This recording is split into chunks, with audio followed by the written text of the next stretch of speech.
गसाइगावनि सौथारायाव गिख्रंथाव जाब्रबथाय।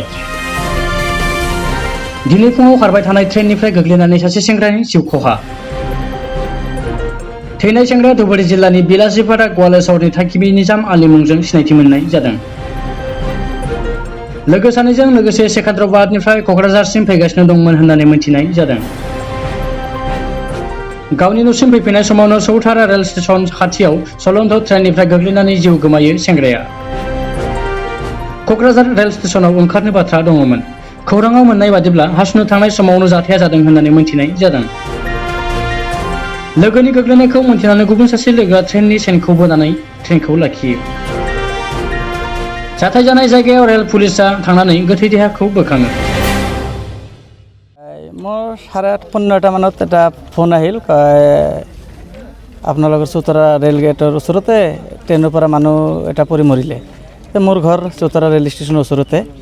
পিছে মই আহিলোঁ, আহি দেখিলোঁ যে সঁচাই এটা ল'ৰা ছেকেণ্ডাৰবাদৰ পৰা বোলে কাম কৰি আহি আছে। তেখেতে দৰজাৰ সন্মুখৰ পৰা কেনেবাকৈ দুৰ্ঘটনা হ'ল, পৰি গ'ল আৰু পৰি যোৱাৰ লগে লগে ডেথ।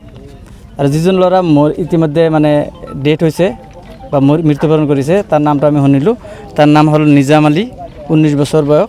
এইটো ধুবুৰী জিলা বিলাসীপাৰা অন্তৰ্গত কিবা কাজাইকাটা গাঁৱৰে ল'ৰা হয়।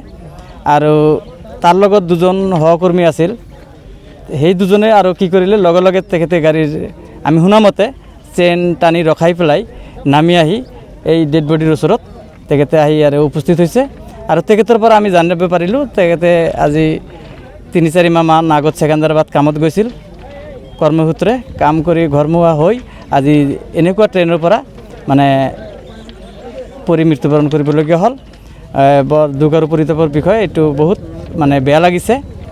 আৰু এটা কথা হ'ল যে আপোনালোকে জানে সকলোৱে 3জনে মুছলমান ল'ৰা, যিটো মৰিছে তাৰ নাম নিজাম আলী, আৰু এজনৰ নাম ছানোৱাৰ ফকীৰ, আৰু এজনৰ নাম জয়নাল আবেদিন। মুছলিম ল'ৰা হয়। আমাৰ অহা মাহৰ 10 তাৰিখত এই ডাঙৰ ঈদ যিটো বুলি কয় বকৰা ঈদ, ঈদৰ কাৰণে কি জানি সেইতে ঘৰত আহি আছে। এতিয়া কথা হ'ল যদি চৰকাৰে তৰফৰ পৰা এই দুৰ্ভগীয়া পৰিয়ালক কিবা সহায় কৰে, এইটো আমি চৰকাৰক মানে আহ্বান কৰিছোঁ আপোনালোকৰ মাধ্যমত। গতিকে চৰকাৰে যাতে আমাৰ এই দুখীয়া মানুহসকলক চায়। আৰু ট্ৰেইনৰ ভিতৰত তেখেতে শুনামতে টিকিট পোৱা নাছিল, আৰু টিটিৰ মাধ্যমত তেখেতে টিকিট কাটি পেলাই যাত্ৰা আৰম্ভ কৰিছে। যদি কিবা চৰকাৰে এখেতক সাহায্য কৰে, এইটো আমি ৰাইজৰ তৰফৰ পৰা উপকৃত হ'ম।